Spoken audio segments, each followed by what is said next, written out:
নির্বাচন কমিশন বলছে যে মারা গেছে যখন, তখন ওই ঘাটে চলে যায়, সংসারে টাকা দিক।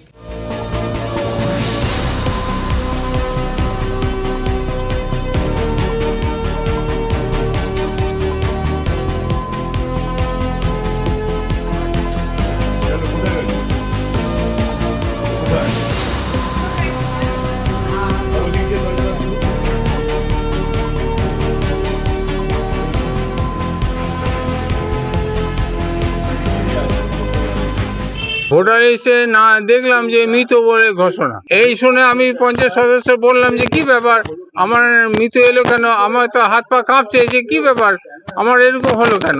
এরকম তো হয়তো কথা না, আমি তো ভোট দিই, যখনই ভোট আসে তখনই ভোট দিয়ে আসি। তার মৃত ঘোষণা তা বলে নির্বাচন কমিশন এরকম করেছে, তাহলে তারই দোষ।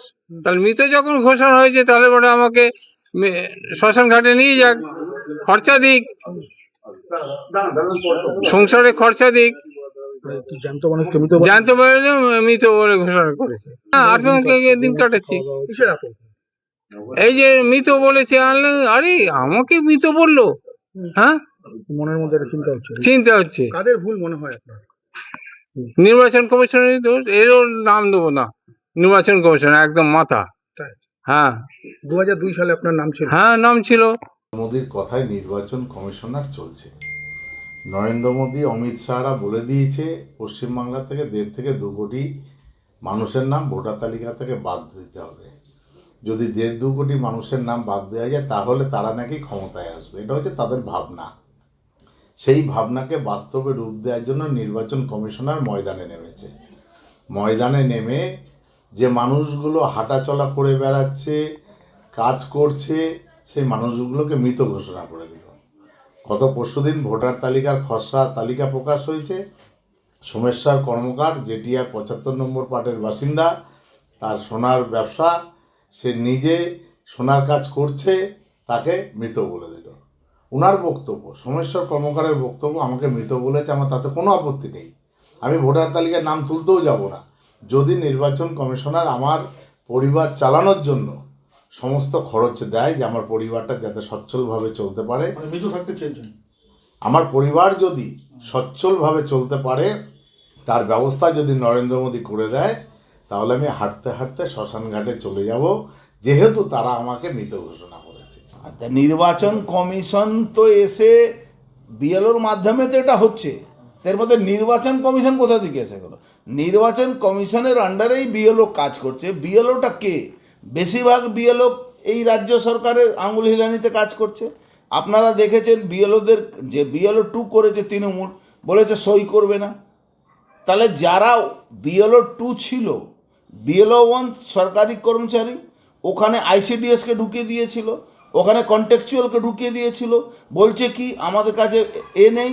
সরকারি আজকে কোনো সরকারি চাকরি পাওয়া লোক যদি বিএলও হতো, তার এগেনস্টে আপনি মামলা করতে পারেন, বা তাকে সাসপেন্ড করা যেতে পারে, তাকে ডিসমিস করা যেতে পারে। নিশ্চয়ই কোনো আইসিডিএসের কর্মী বা আশা কর্মী বা কন্টেকচুয়ালকে দিয়ে এইটা করানো হয়েছে। জেঠিয়া পঞ্চায়েতের সামনেই বাড়ি। আরে জেঠিয়া পঞ্চায়েতের সামনে হোক বা মুখ্যমন্ত্রী বাড়ির সামনে হোক, সেটা তো কোনো ব্যাপার নেই। জেঠিয়া পঞ্চায়েতের বাড়ির সামনে হলে কি সব কথা কাজ সঠিক হয়ে যাবে? এটা কি সেটা সম্ভব? থানার সামনে খুন হচ্ছে না? এই জগদ্দল থানার সামনেই তো খুন হয়েছিল, তাতে কি হলো? আজ পর্যন্ত কিছু হয়েছে? ওটা নিয়ে কোনো সমস্যা নেই। সমস্যা হয়েছে লোকের নাম মৃত দেখিয়েছে, বিএলওকে ইমিডিয়েট সাসপেন্ড করা দরকার। আর বিএলও 2 যে আছে, যারা রাজনৈতিক দলের লোক, আমাদের তো ম্যাক্সিমাম জায়গা আমাদের কোনো বিএলও 2 নেই।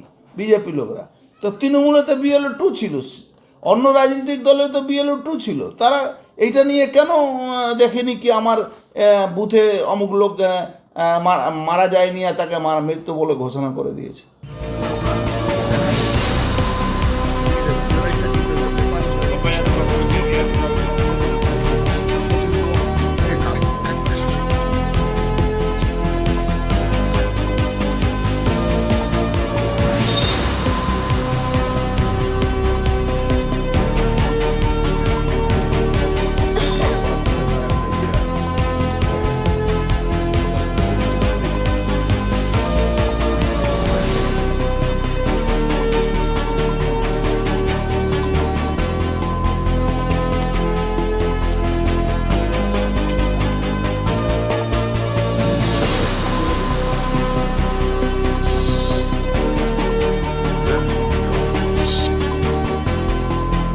ফলো করুন সংবাদ প্রতিদিন ডিজিটাল।